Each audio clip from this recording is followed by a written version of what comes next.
CPI రాష్ట్ర కార్యదర్శి రామకృష్ణ ఏపీలో కూటమి ప్రభుత్వానికి కొన్ని సూచనలు చేశారు. తెలంగాణలోని రేవంత్ రెడ్డి సర్కార్ తీసుకున్న కొన్ని నిర్ణయాలను అనుసరించాలని కోరారు.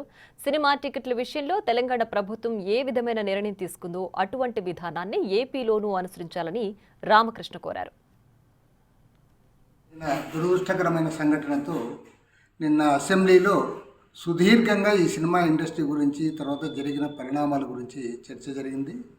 ముఖ్యమంత్రి రేవంత్ రెడ్డి గారిని మనస్ఫూర్తిగా అభినందిస్తూ ఉన్నాను. ఏదైతే సినిమా ఇండస్ట్రీ వాళ్ళు పెద్ద పెద్ద హీరోలతో అనేక రకాల సినిమాలు తీసి ఇవాళ వేల కోట్ల రూపాయలు వసూలు చేయడానికి ప్రజలపైన భారాలు మోపుతూ పదే పదే బ్లాక్ మార్కెట్ టైప్లో వాళ్ళు చేస్తూ ఉన్నారు. ఆ సినిమా టికెట్ రేట్లు పెంచుతూ ఉన్నారు. బెనిఫిట్ షోల పేరుతో వసూలు చేసుకుంటూ ఉన్నారు. ఎవరైతే ఫ్యాన్స్ ఉన్నారో పాపం ఫ్యాన్స్కి పెద్ద బెల్ట్ వేస్తున్నారు. నిజంగా ఫ్యాన్స్కి ఏదైనా ప్రిఫరెన్స్ ఉండాలి.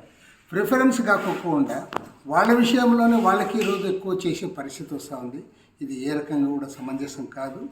ఎట్లయితే రేవంత్ రెడ్డి గారు తెలంగాణలో చేశాడు, నిర్ణయం చేశారు, అదే పద్ధతుల్లో ఆంధ్ర రాష్ట్ర ముఖ్యమంత్రి చంద్రబాబు నాయుడు గారు కూడా స్పందించాలి. ఖచ్చితంగా బెనిఫిషియల్ రద్దు చేయాలి.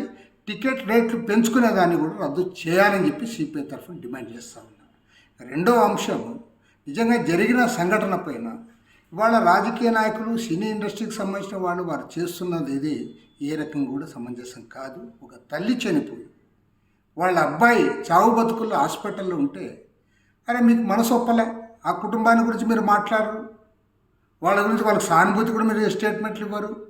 చివరికి సెంట్రల్ మినిస్టర్ బండి సంజయ్ కూడా సినిమా యాక్టర్గా చేస్తూ ఉన్నాడు, ఎమ్మెల్యేలు సినిమా యాక్టర్గా చేస్తూ ఉన్నారు. ఆంధ్ర నుంచి కూడా రాజకీయ నాయకులు సినిమా యాక్టర్కి సానుభూతులు చూపుతూ ఉన్నారు. ఒక ప్రాణం పోయి తర్వాత ఇంకొక ప్రాణం గిలగిల్లాడుతూ ఉంటే అరే దాని గురించి మీరు మాట్లాడలేదంటే నైతికంగా పతనమయ్యారు. ప్రత్యేకించి రాజకీయ నాయకులు, వాళ్ళు సెలబ్రిటీస్ ఎవరుంటే చాలు, పాపులారిటీ ఉన్న వ్యక్తులంట వాళ్ళ వెంటబడి తిరుగుతూ ఉన్నారు. తర్వాత అల్లు అర్జున్ నిన్న ప్రెస్ మీట్లు కూడా చాలా చెప్పాడు. చెప్పినా నేను ఖచ్చితంగా చెప్పగలను, నీ రియాక్షన్ సరిగా లేదు.